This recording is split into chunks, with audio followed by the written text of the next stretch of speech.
മലയാള cinema ലോകം അമ്പരപ്പോടെ നിൽക്കുകയാണ്. Hema committee റിപ്പോർട്ടിന്റെ അടുത്ത ഭാഗം, ഏറ്റവും ഒടുവിൽ മാറ്റിവെക്കപ്പെട്ട ഭാഗങ്ങൾ ഉടൻ പുറത്തുവിടുമോ എന്ന ഭീതിയിൽ. ഏതു നിമിഷവും സംസ്ഥാന വിവരാവകാശ കമ്മീഷൻ തടസ്സ ഹർജി പരിഗണിച്ച ശേഷം അതിന്മേൽ അന്തിമ തീരുമാനമെടുക്കും. റിപ്പോർട്ടിന്റെ സംസ്ഥാന സർക്കാർ പൂഴ്ത്തിവച്ചിരിക്കുന്ന ഭാഗങ്ങൾ പുറത്തു വരികയാണെങ്കിൽ അത് മലയാള സിനിമാ മേഖലയെ ഒന്നാകെ പിടിച്ചുകുലുക്കുന്ന ഒന്ന് തന്നെയാകും എന്നതിൽ ഒരു സംശയവുമില്ല. കേരളത്തിലെ ചില സൂപ്പർ താരങ്ങളുടെ അടക്കം ഇടപെടലുകൾ ഹേമ കമ്മിറ്റി റിപ്പോർട്ടിലെ ആ ഒഴിവാക്കപ്പെട്ട റിപ്പോർട്ടുകളിൽ വ്യക്തമായി എഴുതി വച്ചിട്ടുണ്ട് എന്ന് തന്നെയാണ് വ്യക്തമാകുന്നത്. അങ്ങനെ റിപ്പോർട്ടിന്റെ കൂടുതൽ ഭാഗങ്ങൾ ഉടൻ പുറത്തു വന്നേക്കും എന്ന പ്രതീക്ഷയിലാണ് മാധ്യമലോകവും. ഇതിൽ പോക്സോ കേസ് വരെ ചുമത്താവുന്ന വിവരങ്ങളുണ്ട് എന്നാണ് സൂചന. അതിഗുരുതരമായ വെളിപ്പെടുത്തൽ ഉള്ളതിനാലാണ് ഈ ഭാഗങ്ങൾ പുറത്തുവിടാൻ വിവരാവകാശ കമ്മീഷനെയും തടസ്സ ഹർജി ഫയൽ ചെയ്തവർ തടഞ്ഞതെന്ന് സൂചനയുണ്ട്.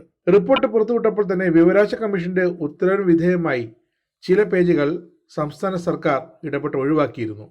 സംസ്ഥാനത്തെ ചലച്ചിത്ര മേഖലയിൽ കൂടുതൽ വിവാദങ്ങൾ ഉണ്ടാക്കേണ്ട എന്ന് കരുതിയാണ് സംസ്ഥാന സർക്കാർ റിപ്പോർട്ടിലെ ആ ഭാഗങ്ങൾ പിടിച്ചുവെച്ചത്. ഒഴിവാക്കിയ ഭാഗങ്ങൾ പുറത്തുവിടണം എന്നാവശ്യപ്പെട്ട് ഇടത് ചാനലായ കേരളി ടിവിയുടെ അടക്കം മാധ്യമപ്രവർത്തകർ അപ്പീൽ നൽകി. ഈ അപ്പീലിൽ ഡിസംബർ 7 രാവിലെ കമ്മീഷൻ വിധി പറയാനിരിക്കെയാണ് തടസ്സ ഹർജി ഫയൽ ചെയ്തത്.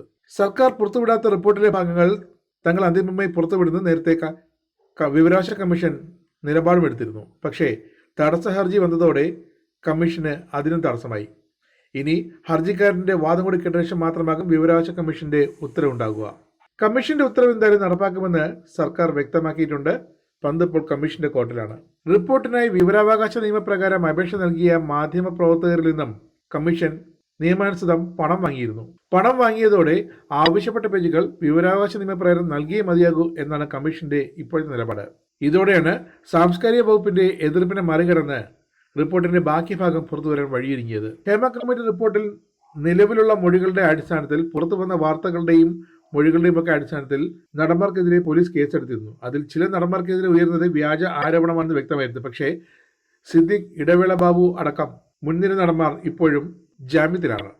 എന്തായാലും ഹേമ കമ്മിറ്റി റിപ്പോർട്ടിന്റെ അവശേഷിക്കുന്ന ഭാഗങ്ങൾ കൂടി പുറത്തു വരുന്നതോടെ സംസ്ഥാനത്തെ ചലച്ചിത്ര മേഖലയിൽ കൂടുതൽ വിവാദങ്ങൾക്ക് അത് വഴിതെളിക്കുമെന്നതിൽ യാതൊരു സംശയവുമില്ല.